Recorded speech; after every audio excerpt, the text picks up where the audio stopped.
é um baque, na minha visão, assim... O segredo, para quem pergunta assim, eu acho que é você ser grato pelo que você tem. Porque, por exemplo, eu saí com... Isso foi 2007, eu fui campeão do mundo de Counter-Strike. Eu ganhava um bom dinheiro, eu era uma pessoa vista como uma, tipo, cara... Bem-sucedido. Bem-sucedido, e dentro da comunidade, né, do Counter-Strike, você tem um cargo ali, que o cara fala, caralho, mano, é aquela pessoa. O cara é campeão mundial, E um ano depois, você tá de estagiário recebendo 600 pila, velho.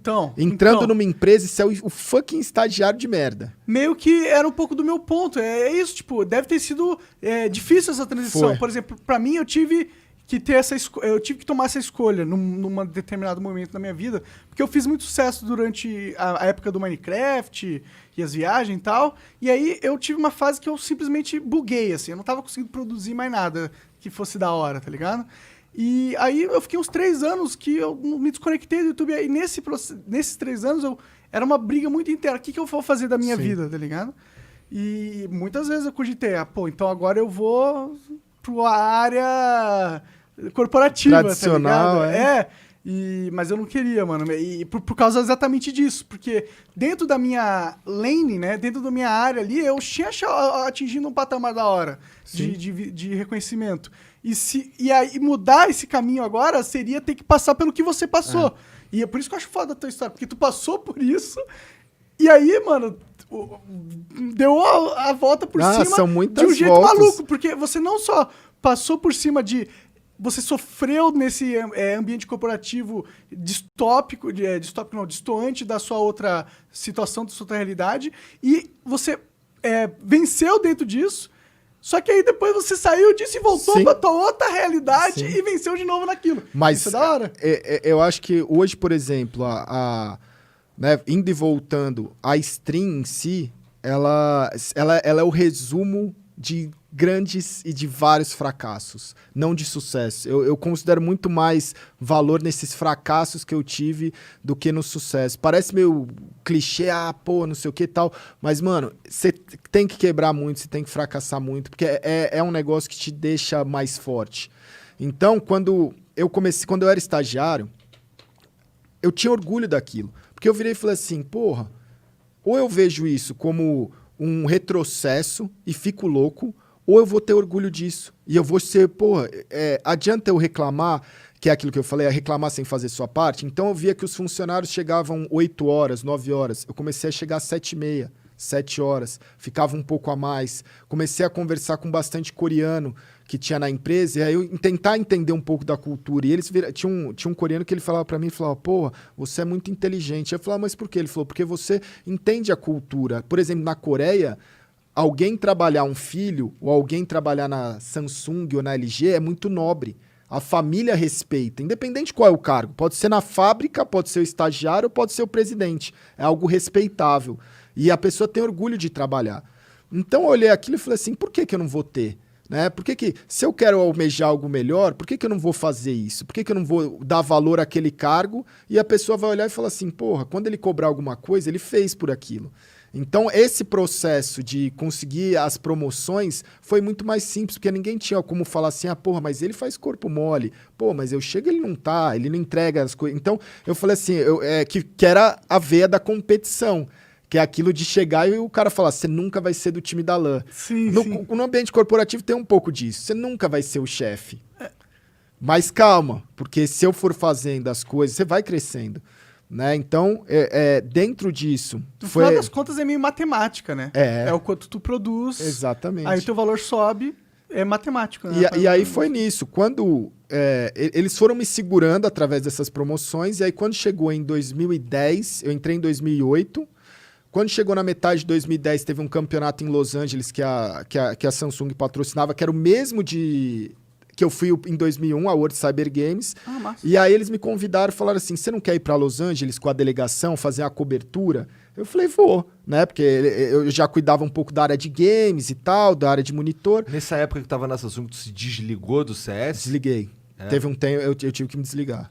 Entendi. Foi um choque também, eu fui meio que também desligado, assim, porque foi uma história, a gente tinha acabado de ganhar um título mundial, eu entrei pra Samsung, e aí no dia, parece besteira, mas no dia que eu entrei, no primeiro dia, eu entrei na empresa como estagiário, abri meu e-mail no computador, tava o e-mail do Paulo Veloso, que era o dono do MBR, falando assim, a gente vai desligar vocês da equipe porque tem os outros jogadores que eles vão voltar e vão ser a parte da equipe. Então eu meio que fui sair da equipe, né? Ele queria ver alguma coisa para fazer. Tinha a opção de continuar, mas ele tava meio que desligando a galera que tava ali, né? Eu poderia continuar como treinador e tal, mas eu falei, cara, como não é essas pessoas, eu não quero.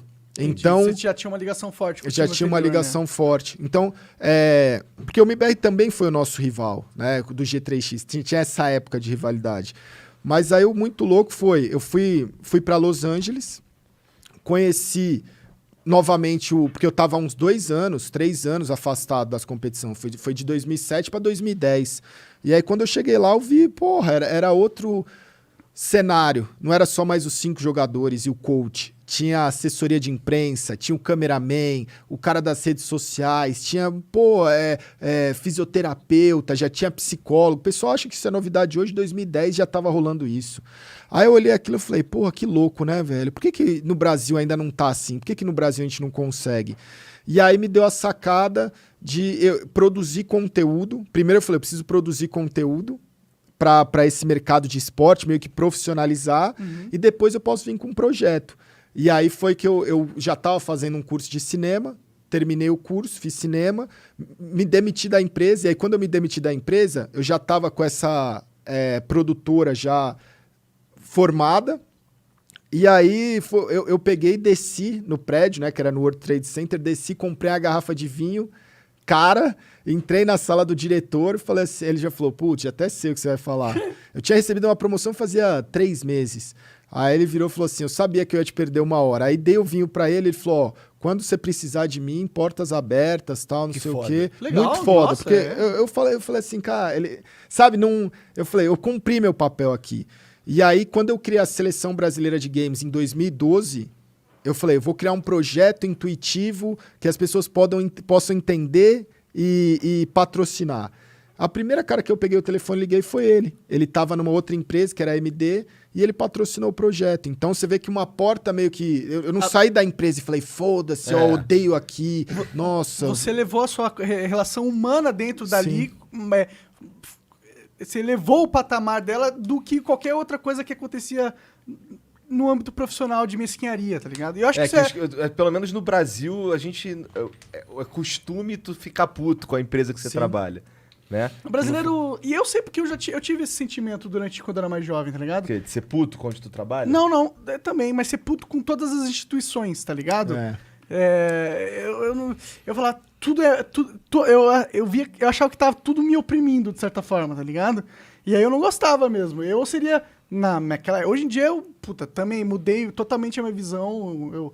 Hoje eu entendo que empresas são foda demais, a gente precisa de empresas. Nós temos uma empresa, né? E então eu mudei totalmente de visão. Eu acho que era uma visão imatura nossa. É que às vezes a gente é moleque, a gente talvez não tenha uma infância tão da hora e a gente se sente meio oprimido mesmo. A gente sente como se tudo estivesse jogando contra você. Aí chega um momento que você fala, beleza, então sou eu contra tudo, tá ligado? É meio que assim mesmo.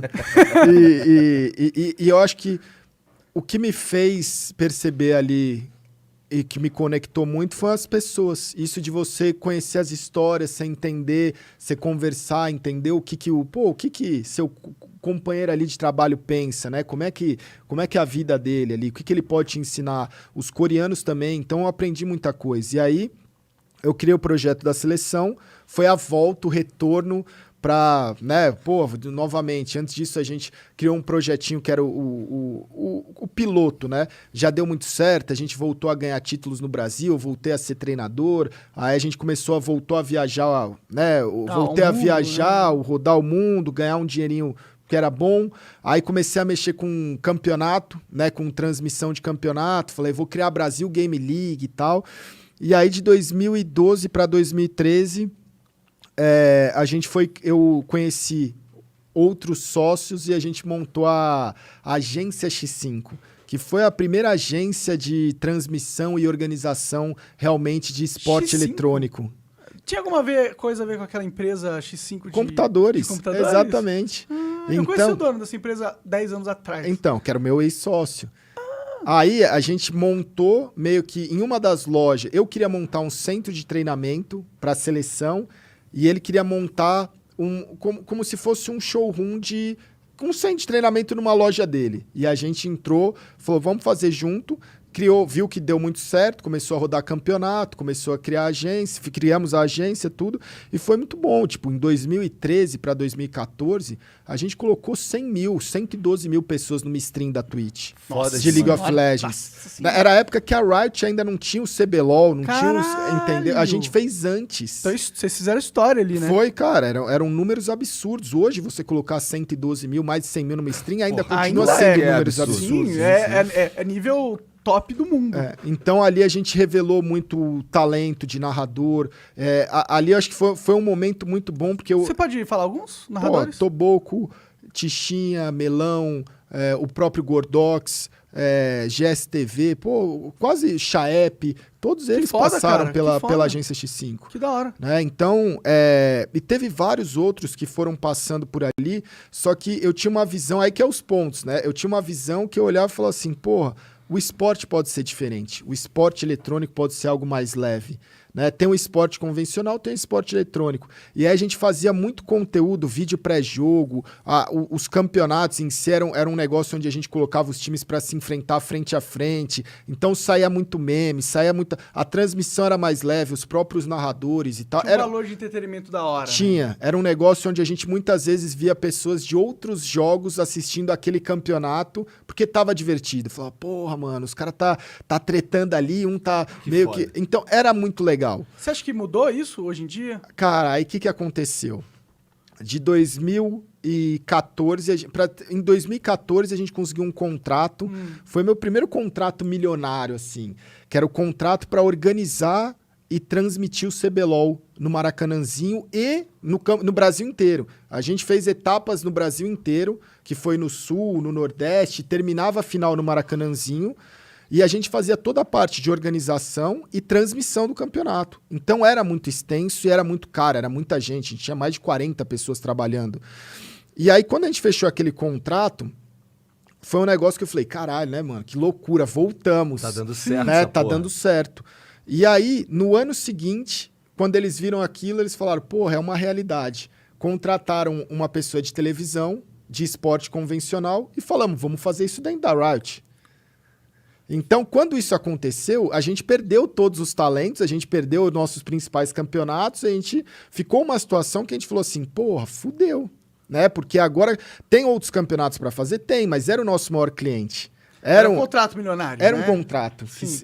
Então, ali a gente começou a fazer outras coisas, deu uma enxugada, mas sempre nessa veia de algo mais leve. E ali eu fiquei, não puto, mas eu fiquei triste de falar assim, porra, velho, morreu algo que eu acho que poderia ter funcionado muito bem, que era esse lance de não me interessa, por exemplo, não é maldade eu falar isso, mas muitas vezes eu assisto uma transmissão convencional, ou eu coloco mais baixo, ou eu muto, porque eu não quero escutar uma transmissão convencional do esporte eletrônico, não me agrada. O que você acha que eles erram? O que eles pecam?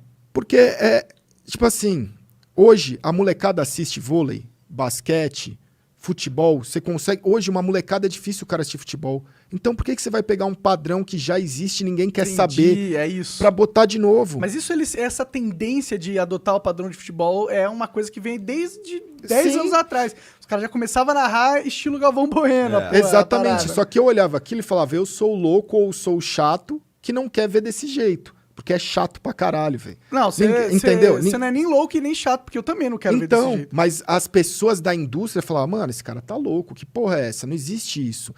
E aí a gente foi perdendo meio que essa identidade, as transmissões, os campeonatos foram se profissionalizando e foi formando o mercado do jeito que é hoje. Aí beleza. Quando a gente montou, pô, foi a primeira agência, depois a gente fez o primeiro evento, a X5 Mega Arena, aí evento de esporte eletrônico, porque, por exemplo, eventos de games não queriam saber de esporte eletrônico. Você não tinha palco de games na BGS. Você não tinha palco de games na CCXP. Isso que Caralho, eu ano, não mais ou sabia. menos? 2014. Eu não sabia que a nem tua é tão, história- não é tão Não. longe ainda, Eu não. não Em sabia 2014 que a tua história a se gente- misturava com a X5 Mega Arena. Mano, eu fui um dos fundadores, criadores, loucura, do cara, eu não idealizador sabia do rolê. Porque eu virava e falava assim, cara, a gente precisa ir para esses eventos grandes. Ah, mas os eventos grandes não querem, então vamos fazer o nosso. Caralho. Então, pô, o primeiro evento deu mais de 70 mil pessoas. Só que foi criando muita coisa, a gente foi fazendo.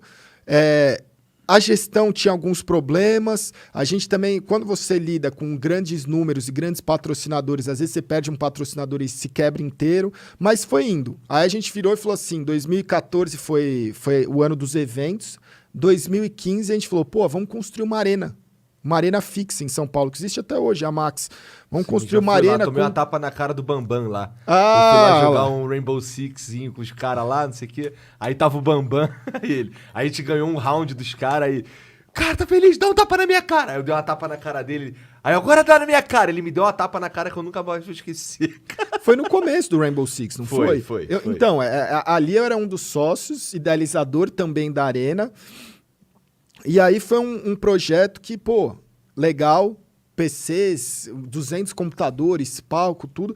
Só que naquele momento eu fui mudando de relacionamentos dentro desse processo, né? Tinha ex-noiva que acabou, na época, né, meio que deu um problema muito grande, porque em 2014 para 2015, quando estava rolando esse negócio da Riot, eu tinha uma relação de 7 anos em que essa minha ex, ela acabou ficando com um dos sócios. Caralho. Puta que Então, pariu. meio que eu perdi a ex para um sócio, e aí o mercado foi muito duro, porque, porra, mano, você tá... são sócios de uma mesma empresa que trabalham no mesmo mercado. E, de repente, a sua ex-namorada, que tá há 7 anos, estava há 7 anos com você, virou a namorada do outro cara. Isso que foi era bizarro, que bizarro. Mano, que escolha bizarra. então foi um momento ali dentro... Sócio filho da puta também. Também. Mas foi um momento que eu virei e falei assim, cara, eu não fiz nada de errado, saca? Teve parcelas de culpa, acho que dos 2 lados, dos 3 lados que seja. Mas eu falei, eu não vou ficar me remoendo por isso. Né? Você internaliza isso e bola pra frente. Preciso trabalhar, preciso fazer minhas coisas. Mas eu fiquei 1 ano da minha vida trabalhando na empresa com os 2 juntos. Porque era meio que todo mundo sócio. Que merda isso. Devia Mano, ser uma situação social constrangedora todo dia. Todo dia, saca? Então, você já vai... Você fala assim, pô, o tesão da minha vida é fazer isso. E aí, pra eu ir lá, eu tenho que encontrar uma ex com um sócio. É difícil, velho. Esse todo... foi mais... Essa só merda. É uma situação difícil e dura, porque tem os funcionários, tem seus amigos, tem... Cara, ali eu passei uma aprovação pra mim muito grande. E aí, quando rolou isso, depois que rolou isso, teve a separação, passou 1 ano. Aí eu acho que nesse 1 ano, a gente conseguiu, os sócios conseguiram meio que se entender pra cada um seguir o seu caminho, que foi muito bom. E aí a gente montou essa arena, eu e o sócio que era da X5 Computadores. Aí, beleza. Montamos a arena, tava num outro relacionamento também já, e aí eu não tava muito bem E porque... tu foi lá e pegou a mulher do teu sócio também. Nada. Aí eu não tava muito bem por questões assim, pessoais de vida, porque em 2017. 2017. Em 2017 eu comecei a fazer terapia. E aí eu comecei a descobrir coisas do meu passado e da minha infância e da minha adolescência, coisas de vida muito pesada. E aí eu comecei até a descobrir assim, falar, pô, por isso que eu tinha raiva, por isso que eu tenho tanta raiva, por isso que... Sabe, eu comecei a entender muitas coisas, porque não foi fácil. Quando... um pouquinho assim, né, de família. A minha família é pequena, mas é muito intenso, assim. Eu tive problema... Meus pais se separaram muito novo. Na época que eu comecei a jogar Counter-Strike e que eu competia pra meio que sair de casa, porque eu não queria ver as brigas. Entendi. Eu tava jogando, quando eu consegui meu computador, tinha muita briga em casa. Então eu colocava o fone e jogava Counter-Strike, o pau quebrando. né? Problemas em casa acontecendo. Não só do casamento, mas a empresa do meu pai e da família estava desmoronando, falindo. Então, quando eu entrava pro jogo e jogava aquilo, eu tinha que me desconectar. Então, eu criava um túnel onde eu aprendia a me concentrar no que eu estava fazendo. Então, era um problema muito grande, mas para mim eu tentei tirar um aprendizado disso. Falei, fudeu, né? Ou eu desconecto disso e deixo rolar e foco na minha vida aqui, ou eu vou ser absorvido por isso e minha vida vai ser uma merda. Exatamente. Então o CS te ajudou a te salvar disso tudo Tipo, também. pô, o CS, mano, o CS total dá pra salvou entender minha o teu vida amor. inteira, velho. O CS é meu... Eu falo que é meu irmão mais novo e é meu tudo. O CS é um tesão, velho. Cara, que porque dentro disso ele já era minha relação com o jogo de viver bons momentos, de desconectar não da realidade, mas de desconectar das coisas ruins da realidade. Porque muita gente fala assim, pô, o moleque joga lá e fica vidrado. Muitas vezes você percebe qual é o ambiente que você tá dando pra ele. Quando fala assim, meu filho só quer jogar, meu filho só quer isso, eu paro e penso assim, mano, por que será que seu filho só quer jogar? Deve ter alguma coisa, né? Então, quando eu comecei rolou isso, eu aprendi a me concentrar. Depois passou um tempinho, quando eu fiz 18 anos. Quando eu fiz 18 anos, a minha mãe, ela já estava divorciada do meu pai e queria tirar o nome da empresa que estava meio que falida. E aí meu pai chegou e falou, porra, você não tem... A empresa vai fechar. Se você não colocar seu nome aqui, se você não for meu sócio, fudeu. Aí eu virei e falei, porra, eu não tenho nada, eu não tenho dinheiro, eu ganho pouco. Na época ali, para uma empresa é nada. Mas eu tenho nome, coloca meu nome aí, eu assino as paradas. Nem cheguei aos 19 anos, eu já tinha dívida de milhares de reais. Caralho. Então, Que pai da hora. Cara, mas assim, é o que eu falo, velho. Você tem que ser, não rancoroso, mas você tem que cobrar a vida das coisas ruins? Tem, mas você tem que cobrar das coisas boas do mesmo jeito. Claro, porque claro. muita gente fala assim, porra, o seu pai é um filho da puta. Não, não é. Porque ele pode ter cometido um erro muito grande. Eu não tenho contato com ninguém da minha família. Ninguém. Mas eu entendo que eu consegui perdoar, mas eu não preciso conviver. São duas coisas diferentes. Sim, sim. As pessoas muitas vezes não entendem essa relação. Eu falo, cara, uma coisa é perdoar, a outra é conviver. Conviver, você não precisa conviver com algo que te faz mal. Se você tá convivendo, aí você entra de novo no meio de briga, de encheção de saco, você fala, mano, eu só não preciso disso pra minha vida. Tá ligado? Exatamente. Independente se é sua família de sangue, Sim. ou é um sócio, ou é uma namorada, ou é uma... Mas eu tenho certeza que no momento que eles precisarem de você, talvez você ajude. Sim, mas assim, é uma relação que eu aprendi naquele momento e hoje eu aprendi isso, que é do tipo, eu sou grato por muitas coisas boas que aconteceram, sou puto com muitas coisas ruins que aconteceram, mas eu aprendi com tudo isso. Então, do mesmo jeito que me fudeu, né, de eu pegar e telefonar e falar, porra, ó, eu lembro muito, são pontos da minha vida que eu levo, que eu lembro constantemente, que é de pegar o telefone do orelhão e falar, porra, eu tenho uma conta no banco, tinha um pouquinho de dinheiro lá, que é o que eu recebo, os caras bloquearam a conta. E aí ele virar e falar, se vira, velho, não tem o que fazer. Caralho. Então, é do dia pra noite isso. Então eu passei quase 10 anos da minha vida sem poder ter uma conta no banco, sem poder ter um carro no meu nome, sem poder ter um cartão de crédito, sem nada. Né? Caralho, Então, 10 anos? 10 anos pra eu conseguir pagar as dívidas. Quanto que era? Cara, foi. Aí a cor em cima de agora, mas era muita grana. Muito mais, porra. Porque ali você vai. Mano, você meio que você se fudeu. É meio assim, você 18 anos, em vez de você ganhar um carro, você ganha, pô, você ganha um carro negativo. Tá aí. Você se fudeu, tá ligado? Mas... E aí, quando você foi fazer a terapia, que você falou que isso chegou no ponto da terapia que você tá falando, sim. E aí tu começou a lembrar dessas paradas, e isso fez mal? Tu foi fazer a terapia e aí quebrou? Então, isso... Abriu a caixa de Pandora, né? Essas coisas eram coisas que eu já tava ali lidando. Mas tinham coisas da minha infância, eu fui abusado sexualmente pela minha mãe. Caralho. Entendeu? E eu não sabia. Porque quando o pessoal começou a ver minha stream no começo, e aí, cara, rolou muita coisa. Muita coisa. E aí as pessoas falavam, pô, mas e sua relação com sua família, isso e tal? E eu contava as coisas, eu conto as coisas. Porque eu falo assim, eu não posso me envergonhar disso. Porque são coisas que... É legal pra mim? Não é. É legal pra minha família, pra minha mãe, pro meu pai? Não é. Mas aconteceu e eu também não posso omitir. Porque o que eu percebi, o que me deixava muito mal, era eu pensar que eu tinha culpa nisso. Essa era a loucura. Que eu falava assim, caralho, velho, eu sou um bosta. Por quê? Porque eu não posso falar isso. Eu não posso... Não pode entrar nessa, senão fudeu. Não. E aí eu acho que é uma coisa que só quem passa sabe. Que é você saber ter esse lance do... Quando existe qualquer forma de abuso, você sente culpa. Né? Se você é aquilo, pô, uma menina que é estuprada, ela fala assim, pô, mas será que eu tenho culpa de ter usado aquela saia ou de estar naquele lugar na hora errada? O que é uma armadilha do caralho. Mas ela não tem culpa nenhuma. Claro, mas exatamente. Muitas coisas do mundo e da nossa sociedade faz a gente pensar isso. Fala assim, caralho, mano, na verdade você às vezes tinha culpa, porque você tava ali, será que você não tinha que ter agido desse jeito? Então eu pensei, pô, mas eu era uma criança, eu tinha 4, 5, 7 anos, como é que eu ia saber disso naquela época? Né? E aí quando eu fui enfrentar, porque o que aconteceu foi o seguinte, eu descobri uma série de acontecimentos e aí ali na terapia me deu a força para enfrentar essas séries de acontecimentos, algumas dessas que eu tô falando. Uhum. E aí quando eu fui enfrentar isso, foi de um papo tipo, não sei o que tá acontecendo, você é louco.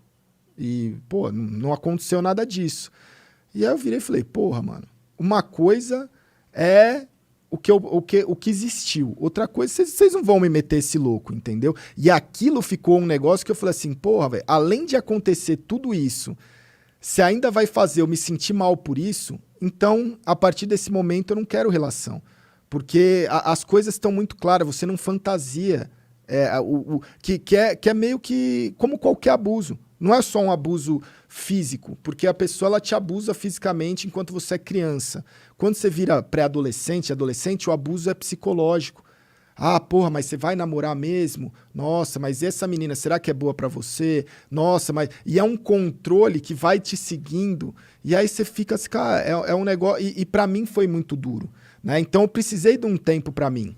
E aí nesse tempo... que eu já comecei a desenvolver um quadro de depressão, porque foram muitas coisas pesadas em pouco tempo. Eu virei e falei assim, ó, eu tava num outro relacionamento, aí eu virei e falei, ó, eu preciso de um tempo para descansar, né? Não de vida, de trabalho, dessas coisas. Ah, por que você não vende só parte da empresa, da arena, e, pô, fica sossegado? Aí eu falei, beleza, vendi, cheguei numa outra pessoa, achei um outro sócio, isso foi em 2017.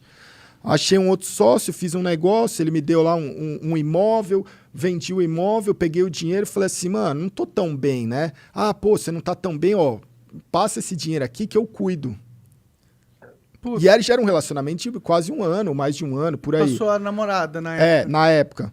Aí, mano, passou uma época assim, tipo, poucos dias depois, poucas semanas depois, ela pagou as dívidas que ela tinha, fez os rolês dela, fez não sei o quê, virou e falou assim, ó, você tem 24 horas pra sair da minha casa.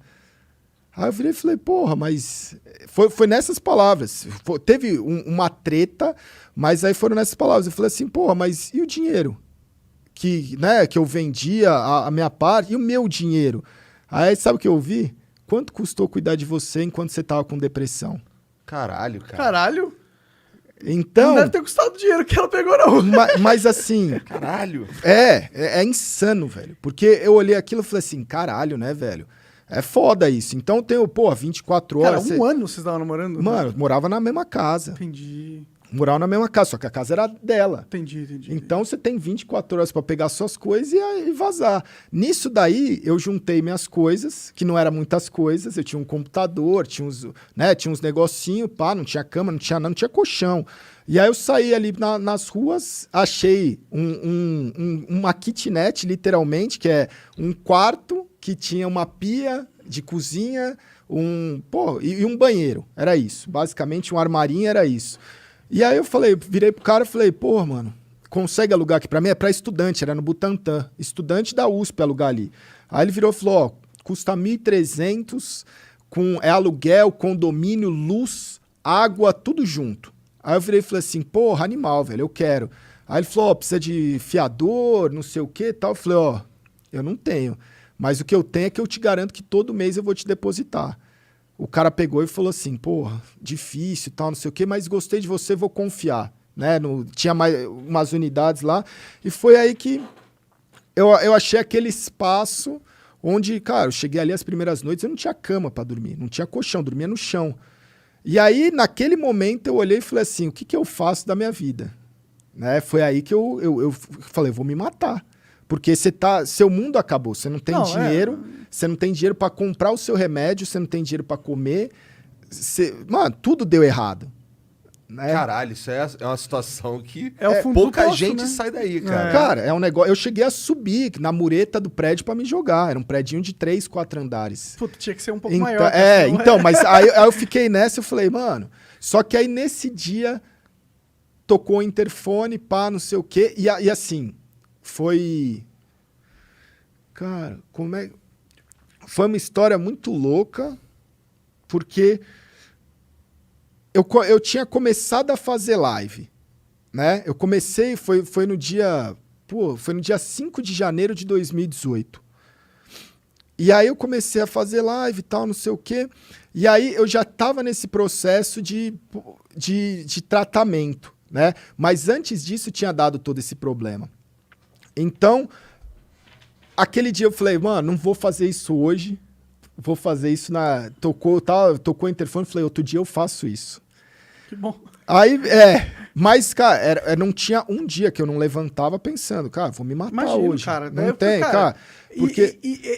E tanto, até porque você passou tantas montanhas russas pela história que você tá me contando, é que você fala que, caralho, eu me fudi, aí eu dei a volta por cima, aí eu me fudi, aí eu dei a volta por cima, e aí eu me fudi mais do que todas as vezes que eu me fudi. Eu tô velho, eu tô ficando velho, tá ligado? Eu imagino que... Eu nunca pensei assim, eu tô ficando velho. Quantos você mano. tinha nesse momento? 34, 33, 34, eu acho que eu tô com 36. Mas assim, eu nunca... Porque eu acho que a minha concepção de idade é um pouco diferente. Porque eu nunca fiz essa linha cronológica tradicional. Do tipo, você estuda, você vai pra faculdade, você trabalha, você casa, você tem filhos. Pra mim, eu sempre vivi. Então é umas loucuras dessas. Uma hora eu tô com 15 anos viajando pelo mundo, com 18, 19 eu tô fazendo outra coisa, com 20 e pouco eu virei estagiário, aí de repente eu sou empresário, aí de repente eu me fudi. Então, eu nunca tive esse peso muito grande de... Porque eu acho que bate muito quando você constrói algo, né? E você vai construindo e você só tem aquela opção. Né? Você falou, putz, eu me formei, eu tô trabalhando, eu perdi o emprego e agora o meu mercado de trabalho fudeu. Eu não tenho o que fazer. Como eu fui fazendo várias coisas ao longo da vida, eu falei assim, cara, eu posso me virar. De qualquer forma. Né? Né? E ali, nesse finalzinho, eu já tava criando um conteúdo, já tava fazendo algumas coisas, só que antes de ser clinicado, teve um momento de vida que, assim, antes de eu ser clinicado com depressão, porque aí, nesse dia que tocou o interfone, eu fui parar no hospital. Mano, ali que eu fui... O que era esse interfone tocando? Era essa minha ex, que ela resolveu passar lá pra ver onde eu tava e tal. E aí eu tava em estado de choque. Ela virou e falou, mano, você não tá bem, saca? Tipo, ela percebeu que ali ela tinha interrompido alguma coisa. E aí ela me levou pro hospital. E aí no hospital, eu fui parar no hospital público. No hospital, cara, comecei a contar a história pro psiquiatra que tinha lá. Quando eu vi a sala, tinha ele mais 2 pessoas que ele tinha chamado. E quando eu vi a sala, tava os 3 chorando, velho. Aí eu olhei e falei assim, mano, tipo, boa coisa não é. Eu não tava conseguindo, né? Foi uma cena... Porque eu contei ali, eu desabafei e contei com detalhes, as coisas que tinham rolado, pá, não sei o quê. Eles viraram e falaram, cara... Depois disso, eu fui num outro psiquiatra, ele falou, você tá com depressão profunda e severa, tal, não sei o quê. Não te internaram? Não chegou a internar porque eles me deram uns remédios muito fortes. Mas eu fiquei meio que acompanhado. Durante uns dias assim, eu fiquei meio que acompanhado. E eu virava e falava, mano, vai me internar onde? Eu não tinha plano de saúde, não tinha dinheiro. Vai me internar onde? Não tinha ninguém pra ficar ali comigo. Verdade, né? Então, e eu não queria também, sabe? É um negócio, falar, mano, ali eu falei, pô, tem que ficar, eu vou ter que me virar com isso.